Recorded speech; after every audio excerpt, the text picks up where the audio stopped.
technique of where we have to virtualize GPU memory, because during training, GPU memory becomes a bottleneck.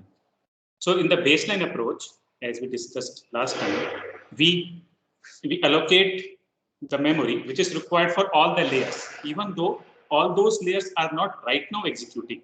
They will be executed over different points of time, but at all, we allocate that much memory right in the beginning. That's why baseline approach increases the memory needs greatly. So, and especially now, if we have a deep network which has a lot of layers, then the memory which we have to reserve is even much higher, right? If there are only few layers, then you have only small memory requirement. But when the number of layers is very high, then the memory reserve becomes even further. Now, since training happens in a layer-wise manner, only a portion of allocated memory actually used. That's why with baseline scheme, up to 80% of the allocated memory may not be used at a point of time. So that I showed here. So here, see, if you see, minimum is 20%. So that means only 20% is actually being used. That means 80% is not being used at any point of time. Now let us see. Now this was the motivation. Now we will study VGG16 with a batch size of 256 in a slightly more detail. So here, first is workspace and another is called feature map. So workspace is the temporary memory, right? I will just now. So intermediate feature maps. So as I already discussed, feature map is activations, right? So output activations of one layer become the input activations of the next layer. So that is activations, and some algorithm they also need some other temporary, workspace. For example, FFT algorithm needs some workspace. So here, what we are doing here in slide 8 and 9, we are trying to see which layers consume more amount of memory, right? And even in those layers, which data types consume more amount of memory. So here, left axis shows feature maps and workspace. That means total, memory consumed by feature maps and workspace. And right side shows memory consumption of the weights. So here, that means we have divided data type wise. Weights we are showing as this triangle, and it is on the right side, and feature maps and workspace that is on the left side. Sorry, no, this is not triangle. These are these stacked bars. So one thing you can see, FE layers consume much higher fraction of memory than classifier layers. Okay, so here see, this unit is in, both of them are in units, but here the scale is 1000, 2000, 3000, 4000, 7000, right? So maybe the highest one is taking 6000 megabytes. Whereas here only one FC layer is taking more memory, which is just 400. So although FC layer, classifier is here FC layer, so although classifier has more number of weights, but it doesn't have feature maps and workspace. That's why they focus on memory consumption of feature extraction layers. So feature extraction layers are convolution layers, because they are taking more amount of memory. That's why we should focus on managing those layers. Now here, now let us see in FE layers which takes more. So here we have further divided workspace, weighted maps, feature maps, weights, and how much percent is taken by feature maps. So feature maps take more than 80% in some networks. In other networks, it can take up to 65%. Here it takes 30%. So in FE layers, intermediate feature maps and workspace require much higher memory than the weights. And that's why VDNN focuses on feature maps of FE layers. So in the previous slide, we showed why we are focusing on FE layers. And in this slide, we are showing that even in feature extraction layer, we are focusing on feature maps. Okay.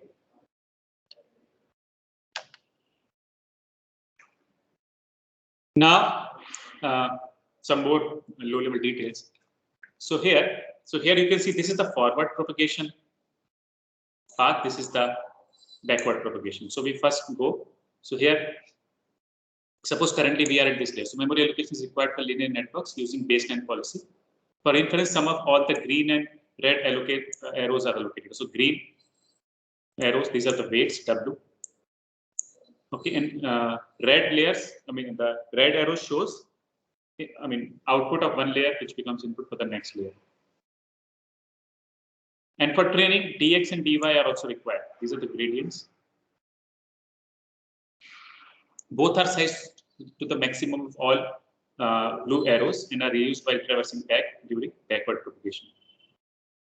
Okay, so see, during inference we only perform forward propagation, whereas in the training we perform both forward and backward propagation. So if we are doing training, we also need these gradients.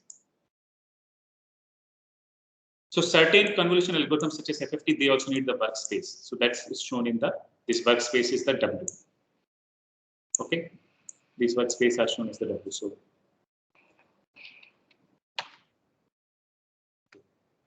now let us see the reuse distance. Reuse distance of a layer's feature map is the latency between the completion of layers forward propagation and the start of same layer's backward propagation. So for example, like here, suppose for this layer, I want to define reuse distance. So here I will do first this, then this, then this, then I will do backward propagation, and then I come here. So this whole thing is the reuse distance. Whereas if I see the reuse distance for this layer, I had just have to do this, and then I come back here. So here the reuse distance is smaller, right? I reuse the data in a very short while. So here the observation is that because neural networks are very, very deep, that's why reuse distance is very, very high, especially for initial layers. In DNS, feature maps of layer A, which are computed during forward propagation, they are reused only when we reach the same layer in the backward propagation phase. So we go all the way here, and then we come all the way here. So as you can easily expect, initial layers will have higher reuse distance. Later layers have very small reuse distance. So is it clear? Any questions here? Shrikant, is it clear or any questions?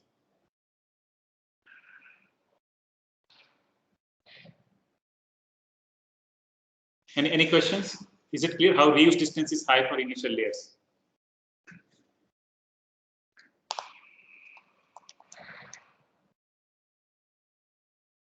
Okay, I hope this is simple to understand. Now, reuse of feature map happens after large time. See, if reuse distance is very, very high, that means I will reuse it after a lot of time.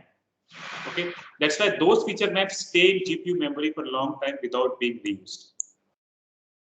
Okay, for example, I will. So here this reuse distance is in terms of milliseconds. So here this reuse distance is 1200 milliseconds. That means for 1200 milliseconds, the data will remain in the GPU memory without being reused. So now here is the proposal. This was all motivational points. Now let us see what is their idea. So here what they do, they allocate the memory for the layer that is currently being processed. Instead of allocating memory for all the layers in the beginning itself, they allocate the memory for the layer that is currently being processed. Okay. Now feature maps that are not required by the current layer, they're offloaded to CPU memory over the PCI Express bus. It is just like that. See, suppose you have some hostel room allocated to you. Now you go out. Suppose you go for an exchange program somewhere. You go there for 6 months. Now, if you keep on reserving the room for you, it is not being utilized. We already have shortage of rooms. Okay, so one option is you transfer your luggage to the maybe some go down kind of thing, so that your room is available at least for 6 months. For 6 months, maybe some visitor can stay there, and when you come back, maybe one day before, the supervisor of the hostel, he will bring your luggage into your room. He will evict the visitor and bring your luggage into your room. So similarly, because GPU memory is so much in the shortage, whatever we don't need in GPU memory, we transfer to the CPU memory. CPU memory is abundant. Okay, here we assume CPU memory is not a limitation. So those feature maps that are not required by current layer, they are offloaded to the CPU memory over the PCI Express bus. Okay, so and this happens in parallel with the forward propagation path. So here, for example, like for example here, what I do. So suppose layer 1 executes, we have this. We have the feature maps generated. Okay, we have the feature maps generated. Now, so feature maps are generated. Now, next layer, convolution 2 will do the execution. And meanwhile, while convolution layer 2 is getting executed, the feature maps of this layer are being sent to the CPU. Then when the convolution layer 3 executes, then feature maps of convolution layer 2, they are sent to CPU. When 4 executes, then feature maps of layer 3 are sent to the CPU. Okay, and they are released from the GPU memory so that now we have a lot of space available in the GPU memory.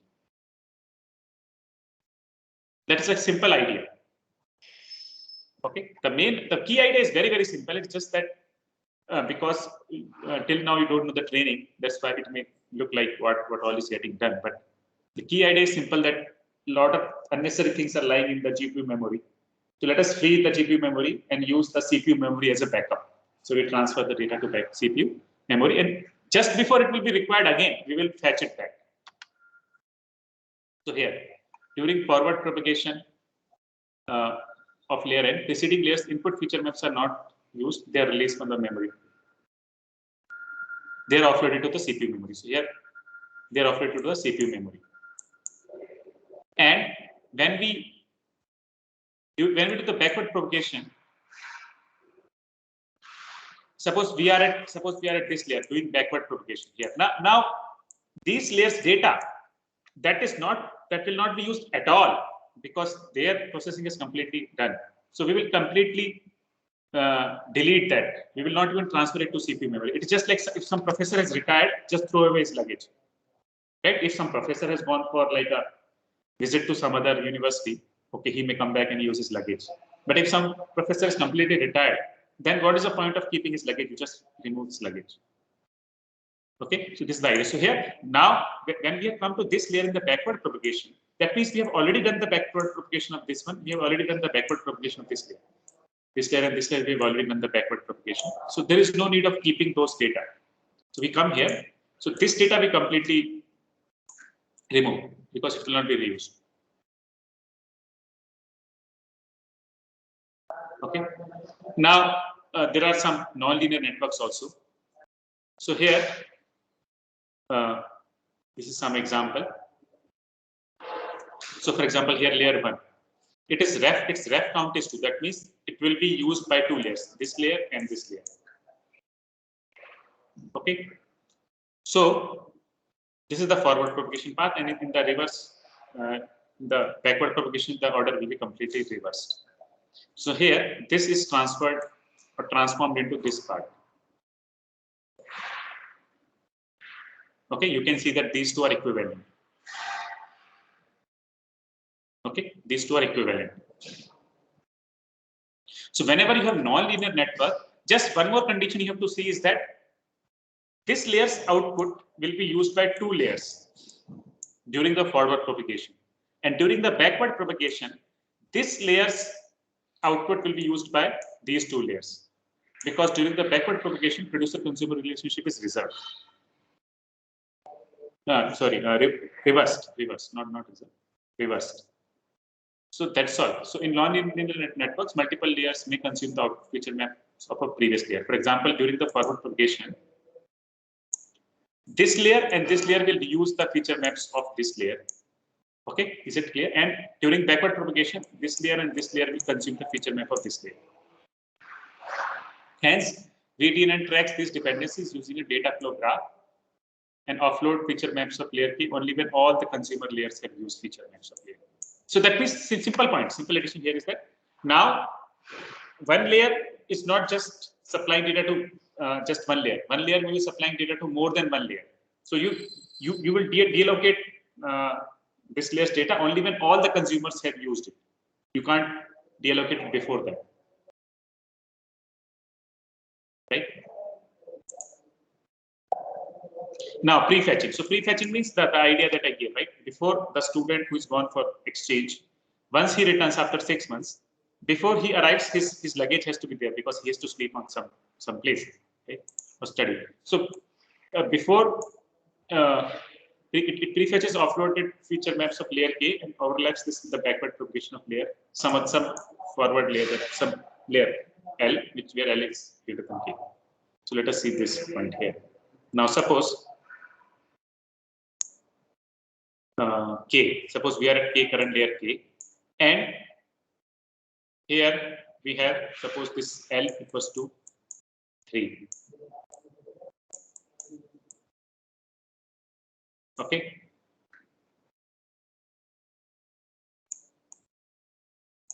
So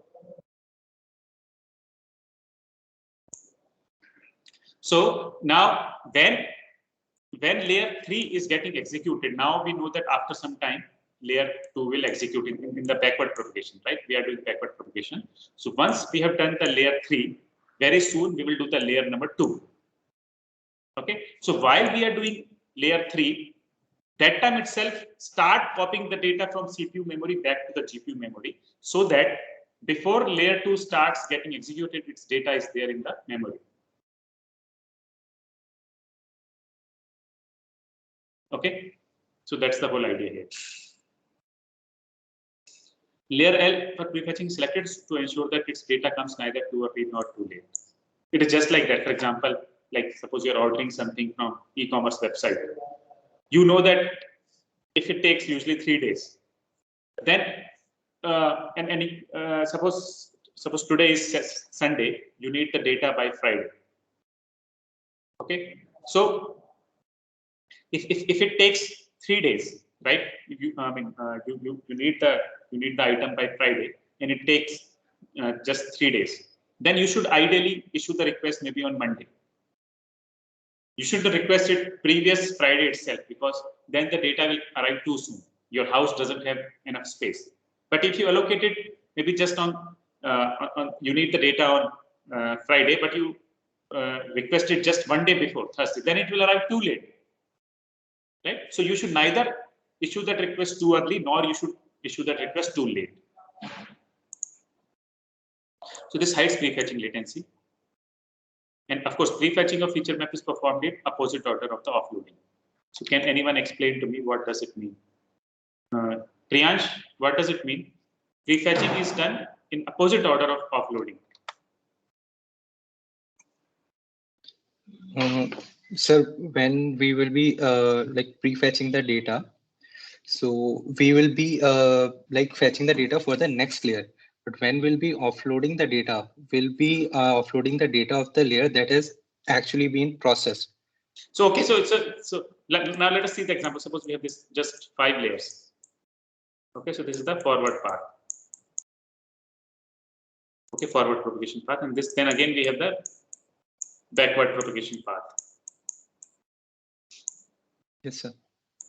Now you tell me, in what order will we do offloading, and in what order will we do prefetching? Sir, if I take the example of suppose in the when we are moving forward and we are on the layer 2.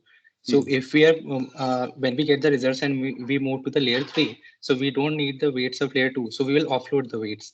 But when we will be back propagating, and suppose we are on the layer 3, so we will prefetch the data of, because the next upcoming layer is layer 2. So we will prefetch the data of layer 2. So prefetching is opposite, as in we are fetching the data of the next upcoming layer, and offloading is different because we are offloading the data of the previous layer. Yeah. So we'll first offload the data of 1, then 2, then 3, then 4, right? So it is 1, 2, 3, 4. And when we prefetch, it will be first we prefetch data of 4, then 3, then 2, and then 1. So it will be opposite order, because we are doing offload in forward propagation phase and we are doing prefetching in backward propagation phase. So the orders are different, of orders of execution are anyway opposite. Yes, sir. Right? Yeah, that's why the prefetching will happen in the opposite order as offloading. Now, which layers to offload? I think that will be detail. I'll just discuss one. So now you have to decide which layers to upload, which layers not to upload. So here simple policy is that you just uploaded data of all the FE layers, right? Which includes convolution layer, pooling layer, activation layers. Whereas another technique is just offload the data of convolution layers. Do not offload the data of pooling and activation layers. Okay. So this is, I think, simple to understand. It's not very difficult. All FE layers means convolution, pooling, activation. Whereas performance efficient policy will offload only convolution layer data, but not pooling and activation data. So with this, here are the results.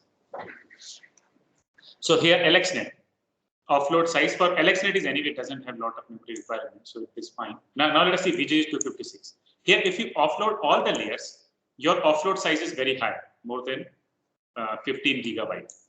But you offload only convolution layers, then you are offloading only around 9 to 10 GB of data, right? If you're offloading all the layers, then you're having like more than 16 gigabyte of data. Here you are just 10 gigabyte of data. So first of all, it increases traffic to GPU memory. This is the size of GPU memory which is offloaded to CPU memory. Now here memory bandwidth is 336 gigabyte per second. Okay, DRAM bandwidth. So it is not getting saturated. That means you still have, that means bandwidth wise it is not a problem, right? Transferring the data from GPU to CPU, we have enough headroom. It is not transferring it's not transferring too much data in a one go. Okay. See, if bandwidth was limited, we have to really think, should I transfer the data or not? But here bandwidth is not a limitation. So we have enough headroom for offloading and prefetching the data. So overall, here is the summary. Their technique lowers GPU memory requirement of DNNs, because our whole purpose was that while we were training on GPU, we found out that GPU memory is insufficient. So that's why we have lowered the GPU memory requirement, and we can train a network with higher memory than the memory capacity of the GPU. That means if our network requires 15 GB total maximum, but our GPU is only 12 GB, then we can still train this network on the GPU. Okay. Plus